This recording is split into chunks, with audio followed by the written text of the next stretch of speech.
दोस्तों, गजा में हमास और इजराइल के बीच चल रही जंग, इजराइल द्वारा किया जा रहा जो जेनोसाइड है, अब ऐसा लग रहा है कि वो थम जाएगा। लेकिन क्या सच में ये थम जाएगा? क्या इजराइल अपनी हरकतों से बाज आ जाएगा? आज इस पर बातचीत करेंगे, क्योंकि वीडियो की शुरुआत जो मैं करने जा रहा हूं वो डोनाल्ड ट्रंप के उस समझौते से करने जा रहा हूं जिस पर हमास ने हामी भर दी है।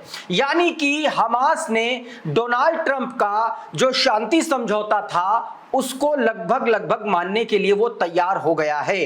आज के इस वीडियो में मैं इजराइल और हमास के बीच जो संभावित शांति समझौता है उस पर क्या मुद्दों पर बात हुई और क्यों हमास राजी हुआ वो बताऊंगा। इजराइल ने किस तरीके से डोनाल्ड ट्रंप के फैसले को धता बताई है, मतलब आप ये समझिए कि उस शांति समझौते के बाद भी लगभग 4 से 5 जगहों पर गजा में उसने जबरदस्त बमबारी की है, तबाही मचाई है। और उसके बाद बेंजामिन नेतन्याहू यानी कि इजरायली प्रधानमंत्री कार्यालय से क्या बयान आया वो, और हेब्रू मीडिया की खबरों में बेंजामिन नेतन्याहू और अमेरिका को लेकर के, इजराइल को लेकर के क्या छपा हुआ है उस पर बताऊंगा। क्योंकि इन खबरों से यह निकल के सामने आ रहा है कि दरअसल अमेरिका और इजराइल के साथ भी अब संबंध खराब होने जा रहे हैं, और साथ में ईरान और इजराइल के बीच में क्या होने जा रहा है, और क्या हमास के बीच जो शांति समझौता है ईरान की तरफ बढ़ती युद्ध की आशंकाओं, जंग की आशंकाओं के मद्देनजर हुआ है क्या, इस पर भी बातचीत करेंगे। थोड़ा सा वीडियो लंबा होगा, आप आखिरी तक बने रहिएगा। सबसे पहले मैं आपको जो समझौते के बाद हमास ने जो रेडी हुआ उसके बाद क्या कुछ डोनाल्ड ट्रंप ने कहा है वो मैं आपको बताता हूं। आपकी स्क्रीन पर है जो डोनाल्ड ट्रंप ने कहा है, सुनिए जरा। I want to thank the countries that helped me put this together: Qatar, Turkey, Saudi Arabia, Egypt, Jordan, and so many others. So many people fought so hard. This is a big day. We'll see how it all turns out. We have to get the final word down in concrete. Very importantly, I look forward to having the hostages come home to their parents and having some of the hostages, unfortunately, you know the condition they're in, come home likewise to their parents, because their parents wanted them just as much as though that young man or young woman were alive. So I just want to let you know that this is a very special day, maybe unprecedented in many ways. It is unprecedented, but thank you all, and thank you all to those great countries that helped. तो इस पूरे मामले में Donald Trump ने दोस्तों साफ तौर पर कह दिया है, मैं आपको इसका हिंदी तर्जुमा बता देता हूं। डोनाल्ड ट्रंप ने कहा है सोशल मीडिया ट्रुथ पर और अपने बयान में भी उन्होंने कहा कि जो हमास रेडी हुआ इसके लिए, इस दिन को उन्होंने एक बड़ा दिन बताया, और उन्होंने कहा कि देखते हैं कि आगे ये सब कैसे होगा, और यह भी दावा किया कि गजा का युद्ध का जो अंत है वो बहुत करीब है और उसमें शामिल सभी पक्षों के साथ न्याय होगा, न्याय का व्यवहार किया जाएगा। और यह भी कहा कि इसमें ये जो समझौता हुआ इसमें जैसे कतर था, टर्की था, सऊदी अरब, मिस्र और जॉर्डन, इन तमाम सारे जो अरब कंट्रीज थे उनका भी शुक्रिया अदा किया। क्योंकि आपको याद होगा कि कतर पर हमले के बाद डोनाल्ड ट्रंप ने अमेरिका में तमाम सारे गल्फ कंट्रीज के साथ में एक मीटिंग की थी जिसमें ये सारे तमाम देश थे, और इसी मीटिंग के बाद उन्होंने 21 पॉइंट का वो एजेंडा हमास को सौंपा था, जिसको प्रथम दृष्टया पहली नजर में हमास ने नकार दिया था और उसको मजाक करार दिया था। लेकिन अब हमास लगभग उसी एजेंडे पर आप कह सकते हैं कि वो मान गया है और वो बंधकों को रिहा करने के लिए तैयार हो गया है। दोस्तों, इसी को लेकर के देखिए उमाशंकर सिंह क्या लिखते हैं कि हमास का ऐलान वो सभी जिंदा और मृत बंधकों को इजराइल को सौंपने जा रहा है। करीब 12 घंटे पहले डोनाल्ड ट्रंप ने गजा शांति योजना को रविवार की समय सीमा दी थी और कहा था कि हमास नहीं माना तो शांति योजना तो भुगतेगा नर्क। साफ तौर पर यह कहा गया था कि अगर डोनाल्ड ट्रंप की जो शांति योजना है उसको हमास नहीं माना रविवार तक, वॉशिंगटन के समय के हिसाब से अगर वो नहीं माना तो उसको नर्क भुगतना पड़ेगा। और उससे पहले ही हमास ने ये डील मान ली है और वो बंधकों को रिहा करने के लिए तैयार हो गया है। तो सवाल यह है कि इसके बाद हमास ने कहा क्या। ये पूरा डिटेल्ड आपकी स्क्रीन पर हमास ने जो ऑफिशियल स्टेटमेंट है वो आपकी स्क्रीन पर है। मैं इसको आपको छोटा करके बताने की कोशिश करता हूं कि दरअसल हमास ने कहा क्या है इस पूरे मामले को लेकर के। देखिए, 3 बहुत इंपॉर्टेंट मुद्दे हैं। पहला, हमास ने यह कहा कि गजा में फलस्तीनियों पर हो रहे नरसंहार को रोका जाए जिससे कि उनकी पीड़ा खत्म हो सके। दूसरा पॉइंट, राष्ट्रीय जिम्मेदारी, यानी कि उसने ये कहा कि फलस्तीन को एक अलग राष्ट्र के तौर पर, एक अलग राज्य के तौर पर दर्जा दिलाए जाने से पहले सबसे ज्यादा जरूरी है कि एक राष्ट्रीय जिम्मेदारी हो जिसमें तमाम सारे जो फलस्तीन के अंदर ही तमाम सारे जो रेजिस्टेंस ग्रुप गुट थे उनके साथ में परामर्श किया, सलाह मशविरा किया और उसके बाद इस फैसले पर हमास पहुंचा। और तीसरा सबसे इंपॉर्टेंट, अरब और इस्लामी देशों से इसका समर्थन मिलना यह बताता है कि कहीं ना कहीं कॉन्फिडेंस में लिया गया हमास को इन देशों के द्वारा। साथ ही इस योजना के 3 हिस्से हैं जो डोनाल्ड ट्रंप ने इजराइल और हमास के बीच में लागू कराने की कोशिश की, जिस पर हमास एग्री किया। पहला हिस्सा यह है कि तुरंत युद्ध रोका जाए, राहत पहुंचाई जाए और इजरायली सेना को तुरंत गजा से, फलस्तीन से बाहर किया जाए और कैदियों का आदान प्रदान हो। इस पर ट्रंप अंतरराष्ट्रीय प्रयासों का स्वागत, साथ ही तुरंत बातचीत की पेशकश। ये जो पहली योजना थी इसको मान गया हमास। दूसरा, युद्ध रुकने के बाद गजा में एक स्वतंत्र सरकार, स्वतंत्र प्रशासन और स्वतंत्र फलस्तीनी शख्सियतों को एक राष्ट्रीय निकाय बनाया जाए और जिसे फलस्तीनी प्राधिकरण से जोड़ा जाए, ये कहा गया। और यह भी कहा गया कि किसी भी गैर फलस्तीनी द्वारा गजा का संचालन स्वीकार नहीं है। ये भी जो था वो शांति समझौता था, जो ट्रंप की योजना थी उसका एक हिस्सा था और इस पर भी एग्री किया हमास। और तीसरी जो हिस्सा था वो था कि भविष्य में फलस्तीन से जुड़े मुद्दे पर फलस्तीन राज्य और संघर्ष का जो समाधान है उसका ठोस समाधान निकलना चाहिए जिस पर सामूहिक राष्ट्रीय निर्णय जरूरी है। यानी कि कोई भी एक्शन होगा, कोई भी काम होगा, उस पर फलस्तीन का जो निकाय बनेगा, जो एक सरकार बनेगी, उसका निर्णय लेना, उससे सहमति लेना जरूरी होगा। इन तमाम सारे मुद्दों पर हमास जो है दोस्तों रेडी हो गया है। कुल मिलाकर के कहना सिर्फ ये है, इतना सब हो जाने के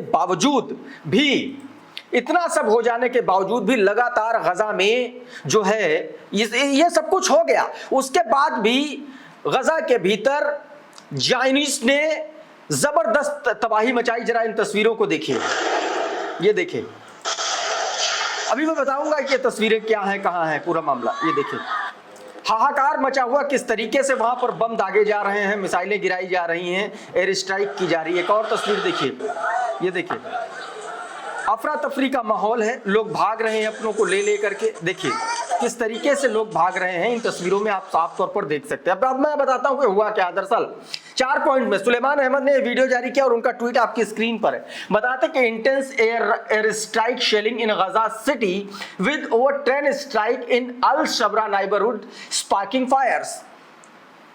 गजा के अल सबरा इलाके में एक के बाद 10 धमाके किए गए और यह सब कुछ कब हुआ? जब डोनाल्ड ट्रंप ने इजराइल से हमले रोकने के लिए कह दिया, उसके बावजूद यह हुआ। एक और हमला हुआ, 3 arm vehicle were blown up, 3 जो आर्मी व्हीकल्स हैं उनको उड़ाया गया। बताया गया 2 strike landed near the Al Noor centre for the blinds के लिए बनाया गया जो अल नूर सेंटर है, वहां पर धमाके किए गए। Shelling and gun fire continued from land to air along the city northern, eastern और साउथर्न फ्रंट। नॉर्थ, ईस्ट और साउथ हर फ्रंट पर लगातार गोलीबारी चल रही है। Large number of displaced residents were seen in the street without shelter. भारी संख्या में तमाम सारे जो गजा के लोग हैं बिना किसी शेल्टर के सड़कों पर आते जाते देखे गए, ये बताया गया दोस्तों। दरअसल इस फैसले के बाद बेचैनी है इजराइल के भीतर, नेतन्याहू के भीतर। और यह खबर हेब्रू मीडिया सोर्सेस के हवाले से, उनकी रिपोर्ट्स के हवाले से मैं आपको बता रहा हूं। जरा सप्रेस्ड नेशन की ये जो 4 पॉइंटर्स हैं, ये देखिए, ये उठाए गए हैं इजरायली मीडिया के अलग अलग रिपोर्ट से। देखिए जरा, पहले पॉइंट में क्या बताया गया, इसमें देखिए बताया गया Israel was stunned by Trump sudden call for a Gaza ceasefire after Hamas statement. बताया गया कि इजराइल अचानक से भौचक्का रह गया, अचंभा रह गया इस तरीके के हमास के फैसले और डोनाल्ड ट्रंप के इस तरीके से के फैसले को लेकर के। हिब्रू मीडिया ने क्या कहा, Trump sold Israel in exchange for Nobel prize. साफ तौर पर इजरायली मीडिया में यह लिखा जा रहा है, यानी कि नेतन्याहू ये कह रहा है कि डोनाल्ड ट्रंप ने नोबेल प्राइज के बदले इजराइल को बेच दिया। ये बात कही जा रही है दोस्तों, साफ साफ ये बात इन तमाम सारे उसमें कहा जा रहा है कि इन्होंने जो है डोनाल्ड ट्रंप ने उसको बेच दिया है। अगला क्या कहा गया, बताया गया कि प्रधानमंत्री बेंजामिन नेतन्याहू कथित तौर पर चौंक गए और हमास की प्रतिक्रिया को अस्वीकार मानते हुए तुरंत आपात बैठक बुलाई। उन्होंने यह भी जोर दिया कि वॉशिंगटन के साथ तालमेल बना रहे ताकि संदेश न जाइए कि हमास की शर्तें मान ली गई हैं। दोस्तों, हमास की जो शर्तें उसने रखी, ये होना चाहिए, ऐसे ऐसे होना चाहिए, जो मैंने अभी आपको ऑफिशियल स्टेटमेंट में बताया सुनाया, और उसके बाद जिस तरीके से हमास ने बंधकों की रिहाई का एक्सचेंज करने के लिए तैयार हुआ, उसके बाद ये बैठक की बेंजामिन नेतन्याहू ने, और उन्होंने ये साफ तौर पर कहा कि अमेरिका को यह मैसेज नहीं जाना चाहिए कि इजराइल तैयार नहीं है। दूसरा यह कहा गया कि नेतन्याहू और उनके सलाहकार अब ट्रंप के बयान पर आधिकारिक तौर पर उनकी प्रतिक्रिया तैयार करने में जुटे हैं। ट्रंप का जो बयान आया उस पर इजराइल का क्या ऑफिशियल बयान हो उसके बारे में भी मैं बताऊंगा, लेकिन ये उससे पहले की बात है। आगे बताया गया कि इजराइल के कुछ बंधक मामलों के विशेषज्ञ हमास की प्रतिक्रिया को संभावित सौदे और एक शुरुआती संकेत मान रहे हैं। चौथा सबसे इंपॉर्टेंट पॉइंट, ट्रंप की यह पहल नेतन्याहू और उनके बढ़ते मतभेदों को भी उजागर करती है।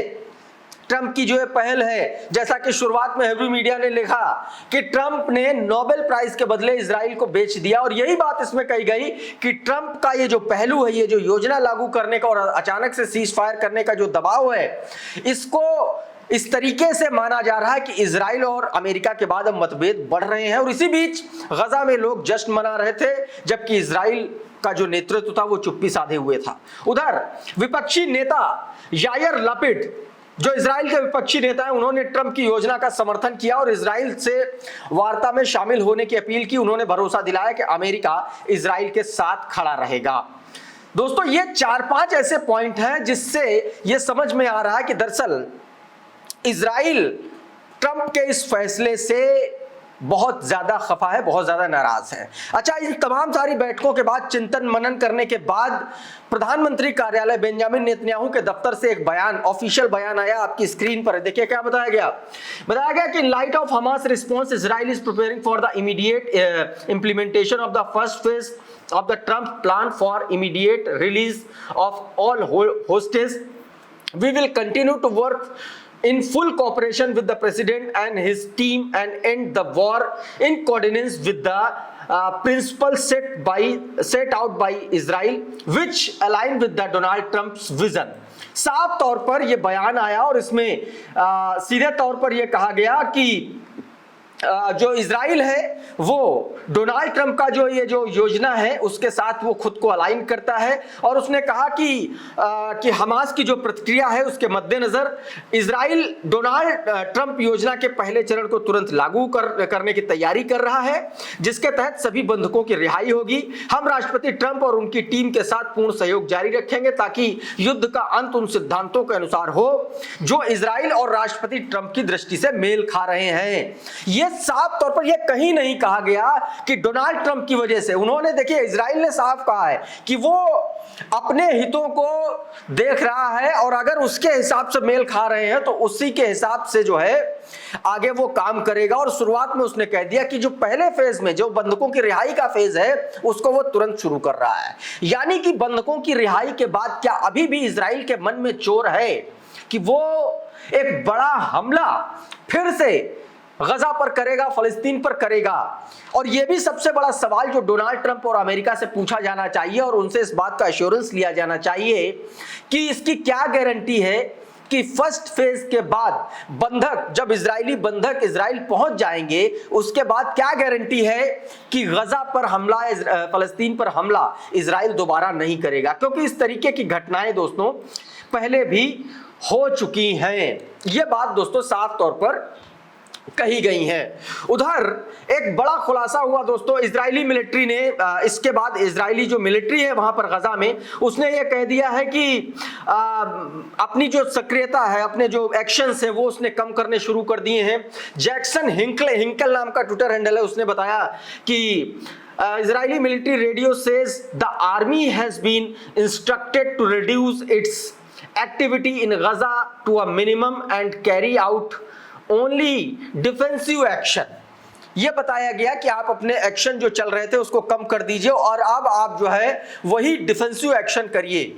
यह साफ तौर पर इजराइल की तरफ से अपनी आर्मी को, जो आईडीएफ वहां पर तैनात है, मौजूद है, उसने ये बात कही है। उधर टर्की की तरफ से भी बयान आया। एर्दोआन ने देखिए क्या कुछ कहा। एर्दोआन ने साफ तौर कहा कि इजराइल को तुरंत अब गजा में जो है अटैक बंद कर देने चाहिए, और यह भी कहा कि तुरंत जो है नेगोशिएशन के माध्यम से जिस पर बातचीत बनी है, इस मसले को तुरंत जो है सुलझा करके सीज फायर किया जाना चाहिए दोस्तों। तो दोस्तों इस तरीके से ये माना तो जा रहा है, कहा तो जा रहा है कि सीज फायर हो जाएगा, लेकिन ये कितने दिन तक टिकेगा? क्योंकि सवाल वही है कि क्या फर्स्ट फेज के बाद फिर से एग्रेशन शुरू हो जाएगा? क्या आपको क्या लगता है? कमेंट बॉक्स में जरूर बताइएगा। इस वीडियो में बहरहाल इतना ही। बहुत बहुत शुक्रिया, बहुत बहुत धन्यवाद। आप जुड़े रहिए द कॉन्फ्लिक्ट लेंस के साथ। नमस्कार।